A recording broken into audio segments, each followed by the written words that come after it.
Come on.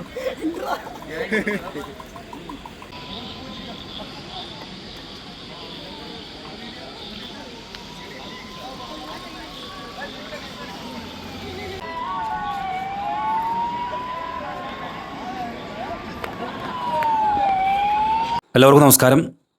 വെറ്റ്ലപ്പാറ പാലത്തിൽ നിന്നുള്ളൊരു കാഴ്ചയാണ് നിങ്ങൾ കണ്ടുകൊണ്ടിരിക്കുന്നത്. അവിടെ ഒരുപാട് കടക്കാരുണ്ട്. ആ കടക്കാരൊക്കെ അവിടെ നടച്ചു കൂട്ടി പോകണമെന്നും ആരും ഒന്നും പറയുന്നില്ല. പക്ഷേ ഈ കാണിക്കുന്നത് ശരിയാണോ? ഒരു ഐസ്ക്രീം വിൽക്കുന്ന ഒരു ചേട്ടനാണ്.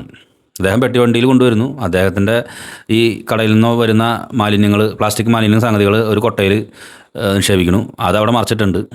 അതൊരു പശു ഇരുന്ന് തിന്നുകൊണ്ടിരിക്കുന്നുണ്ട്. ഈ പ്രദേശം എങ്ങനെയുള്ളതാണെന്നൊക്കെ എല്ലാവർക്കും അറിയാവുന്ന കേസുണ്ട്. ഒരു ടൂറിസ്റ്റ് പ്ലേസാണിത്. വിനോദസഞ്ചാര മേഖലയിൽ വലിയ കടുത്ത നിയന്ത്രണങ്ങളാണ് പല സ്ഥലങ്ങളിലുള്ളത്, പ്രത്യേകിച്ച് ഈ പ്ലാസ്റ്റിക് മാലിന്യങ്ങളെ സംബന്ധിച്ചിടത്തോളം. അയാളവിടെ കച്ചവടം നടത്തുന്നതിന് ആരും ഒരു കുറ്റം പറയാനില്ല. പക്ഷേ അയാളുടെ കടയിൽ നിന്ന് ഈ ഐസ്ക്രീമോ മറ്റു കാര്യങ്ങളോ അല്ലെങ്കിൽ അയാളുടെ കടയിൽ നിന്ന് വരുന്ന പ്ലാസ്റ്റിക് മാലിന്യങ്ങൾ സംഗതികൾ അത് കൃത്യമായിട്ട് നിർമ്മാർജ്ജനം ചെയ്യാനായിട്ടുള്ള ഇടപെടൽ ആളല്ല ചെയ്യേണ്ടത്. ഒന്നിനെ ആ കൊട്ട അവിടെ കെട്ടി വയ്ക്കാം, എന്തെങ്കിലും ചെയ്യാം. ഇതിങ്ങനെ മറച്ചിട്ട് അത് ആ ഒരു തിന്ന് ഇനി അതിനെന്തെങ്കിലും സംഭവിച്ചു, ഇതൊന്നും ശരിയായിട്ടുള്ളൊരു രീതിയല്ല. നമ്മുടെ ടൂറിസ്റ്റ് പ്ലേസുകൾ, നമ്മുടെ പ്രദേശങ്ങളൊക്കെ നമ്മൾ ഭംഗിയായിട്ട് സംരക്ഷിക്കണം. കച്ചവടം ചെയ്യരുതെന്ന് ഒരാളും പറഞ്ഞിട്ടില്ല.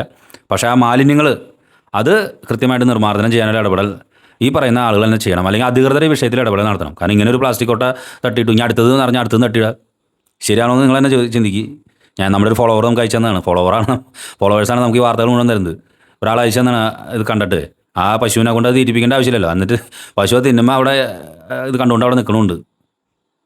എന്താ ചെയ്യുക?